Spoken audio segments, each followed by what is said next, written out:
wow. I mean, this is really quite something. Donald Trump is livid. He's absolutely, positively livid with Fox News because you see Fox did a whole bunch of polls in some rather important swing states. And, well, you know, a lot of polling has to do with how you ask the question. He tends not to poll very well anyway. Remember, we've talked about this before because a lot of people don't want to admit that they're going to vote for Donald Trump. And hey, they have this happy, joyful alternative that, you know, may not have a ton of brain cells there, or at least when it comes to policy brain cells. Dr. Kevin Roberts, by the way, from Heritage Foundation is going to be coming up here on this show. But I mean, you think about that and you think about the quality of the polling. And I'll tell you, in 2016, the polls were wrong. In 2020, Trump's pointing out they were wrong again. And so he's getting a little annoyed. He feels as though he's being targeted by Fox, who doesn't want him to win.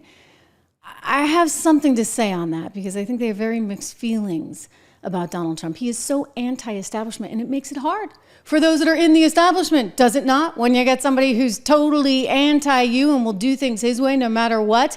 Anyway, he's going to war, shall we say, with Fox News again. He's done this before, and it's coming up now here. I want to share with you the letter that went out. So this is what he shared on Truth Social. And it's basically to the Trump campaign senior leadership team. It's a letter from the chief pollster at the RNC, Tony Fabrizio.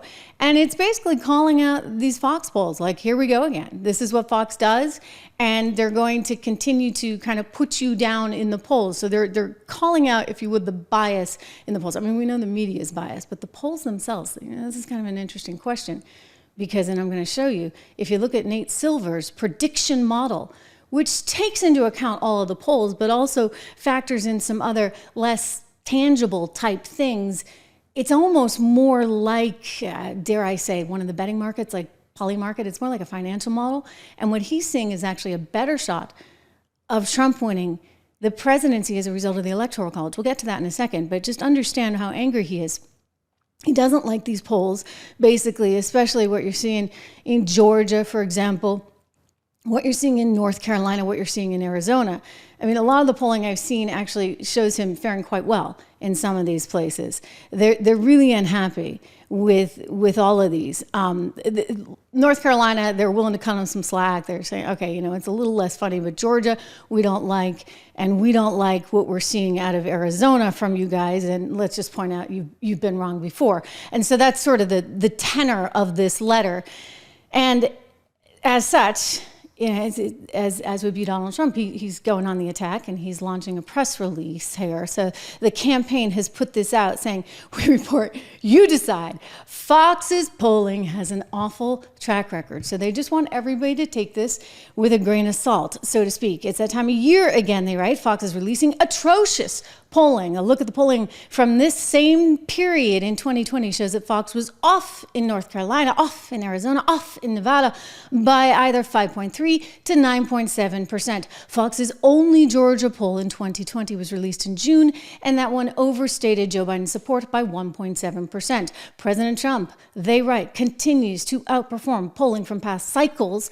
That's important. President Trump is 10 points ahead of where he was in Arizona at this point in 2020. According to Fox, so hey, you know, a little silver lining there. Likewise, he is running 8 points ahead of his 2020 polling in Nevada and 5 points ahead of his 2020 polling in North Carolina. We see the same trend nationwide. Then they're looking at a real clear politics average there in Pennsylvania, for example, which shows Trump 6 points ahead of where he was at this point in 2020 and 9.4 points ahead of where he was in 2016. A lot of the polling I've seen out of Pennsylvania is consistently in Trump's favor. I'll tell you, Kamala is not doing herself any favors. We'll talk about that interview that we saw last night, but consider who she chose, right? She could have gone with Shapiro. She could have gone with Josh Shapiro and actually had a home run in Pennsylvania, but because she's apparently too much of an egomaniac and felt threatened, like he was stealing part of her stage, so to speak, she had to go with the Timmy guy who likes to inflate himself in more ways than one. specifically when it comes to his military record. Anyway, this is really quite something. So he's really ticked off. And, you wonder how these polls affect sentiment. I like to talk about that because you're looking at Kamala Harris all of a sudden coming out of nowhere, like soaring in the polls. I don't buy it. I never have.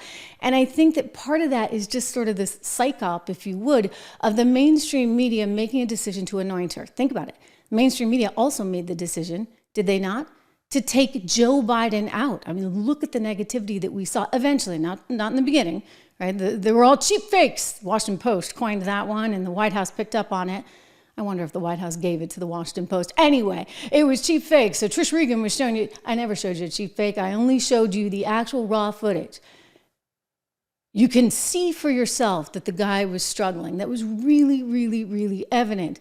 But apparently they were trying to hide this. I mean, Kamala was part of the group that was hiding it. Thank you very much.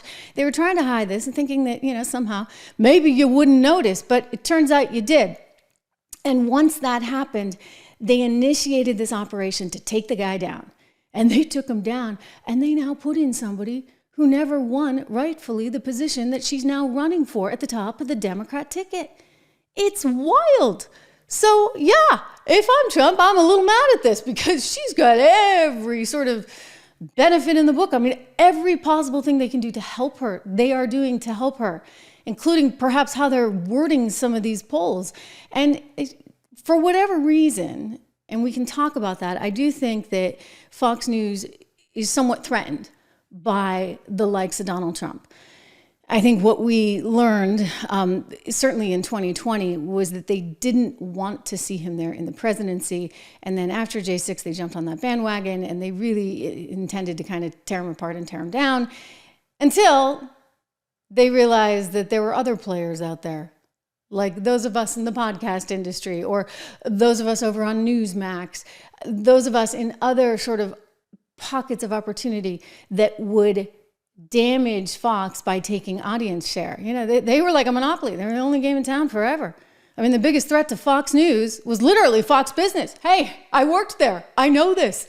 Fox Business was taking share away from Fox News, and that always was and continues to be an issue at the network. But when you're suddenly having to deal with the likes of Newsmax taking share, well, that's a whole other thing. I mean, and Trump pointed this out. Remember to Brett Baier?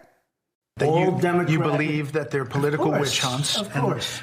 But what do you say to the voter who really liked many of your policies? They still do. But they can't handle the scandals or the controversies or the name-calling or the vitriol. What do you say to that voter who's worried that that all leads to a general election loss? So based on the polls, I'm leading Biden by a lot. Based on the polls, I'm leading all of the Republicans by a lot, by 40 points and more. Right now, I have the best polls I've ever had. People see this stuff for what it is. It's a political witch hunt. It's a continuation. More independent voters watch Fox News than any other TV source. A lot less than used to watch it. They do watch. Those voters usually usually make up all the difference in the election. And so to the female independent voter in the suburbs who struggled with family financing because of inflation, she's now against Biden, disapproves of Biden, but wasn't with you in 2020 and so far is a hard no for you in 2024. But what do you say to that? You're not looking at the right polls. What do you say to So now they have their own poll numbers, you see, and he's probably still saying you're not looking at the right poll numbers. Look, I think that he tends to, historically he has, right? We've seen this in both elections he's been in. He tends to underperform in the polls. And part of that is because you have this pressure campaign that's coming from outside. And it had started to dissipate because people were so strung out. They're like, for goodness sakes, inflation is through the roof. I'm struggling to make ends meet. I'm struggling to put gas in the car and pay for the groceries. And I've had it, right? I've had it. So people had crossed a line.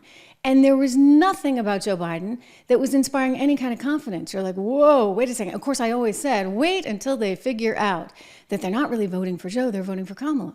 Well, it turns out the Democrats decided, we're just going to make that happen a little bit faster, shall we? And that's where we are today. So they put her in, and mysteriously, she climbs to the top of the charts. You buying that? I'm not buying it, by the way. She didn't get any bump coming out of the DNC. Interesting. Interesting. In fact, that was the headline out of the pollsters that ran that one. They were like, okay, this is kind of surprising. Nobody ran with that headline, interestingly. Even though they headlined it as such, no bump out of the DNC, the media still treated it like, she's doing great, she's up compared to where Joe Biden was. Hey, listen, anybody's going to be doing great. But take a look at this, guys. This is the sort of data point that I think is relevant. So whatever Fox is doing, let Fox do that. I don't think they like him. Again, we can talk about that. This is what's interesting to me. So this is Nate Silver's 538. And what has just happened is this shift where Donald Trump is now coming out ahead of Kamala Harris, 52.4% to 47.3%.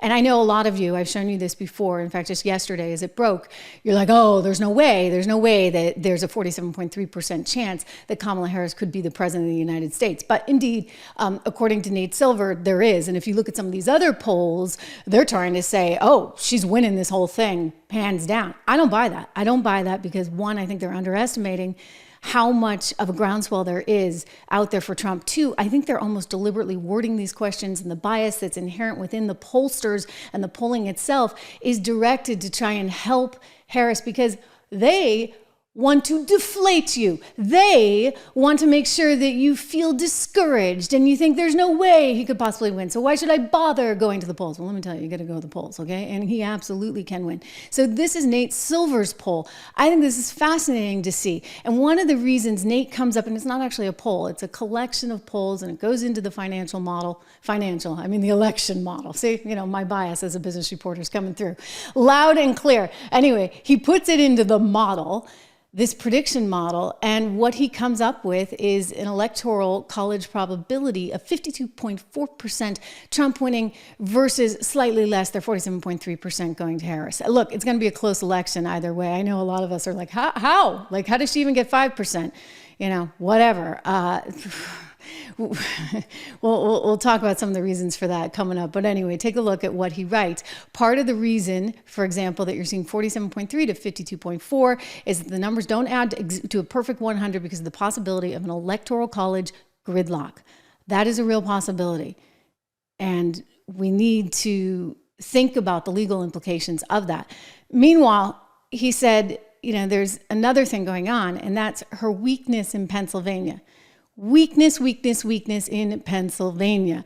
That's a concern. Well, I've been talking about this over and over again because every poll I've seen out of Pennsylvania, and there's been like 3 in a row, she's down. She can't get Pennsylvania. And that's why suddenly, by the way, she's like, oh, I'm not against fracking because she knows those are jobs in Pennsylvania. It's so damn phony. What a phony she is. Anyway, 44 to 43, that's tight. But I think that everything, again, that I've seen shows him ahead. And that if he's ahead in the polls, he's actually a little bit more ahead. And that's what Nate is trying to build into his model. That's what they're building in here at Polymarket. Again, Polymarket showing him as a clear winner in 2024. Look, anything could happen. I think you've got to be really prepared to fight in this whole battle, in that you got to go and vote, and you've got to call out, as Texas just did, when you have sort of sloppy voting rolls. They kicked over 1 million people off. I mean, nearly 500,000 of them were actually dead. Wow. And Georgia's actually implemented an entire program to be much more vigilant. And Lara Trump over at the RNC is actually suing an area in Detroit because they're not allowing electoral supervisors from the Trump campaign. They haven't approved enough of them. They've approved like 2,000 apparently of the lefties, but only some 50 some odd of the folks on the right. So that can't happen. And that's part of the equation. I get it. But in terms of Donald Trump and his frustration with Fox, look, does Fox really like Trump? Think about it. No. Because Fox has always had the privileged position of effectively picking the Republican leader. Now, the Republican might not win, but they certainly had a lot of sway in who was going to get to the top of the ticket. They didn't want Donald Trump. That was pretty clear. I mean, they really didn't like him so much in 2016 through 2020 either. No, they didn't. And so after he won in 2016, they kind of had to rejigger themselves a little bit. And I think that you had some holdovers from sort of, the more of an old-fashioned style Republican type that was embedded within the network itself. That sort of brand of republicanism and conservatism was pretty popular within the network. And all of a sudden, this new guy comes along. I'll never forget.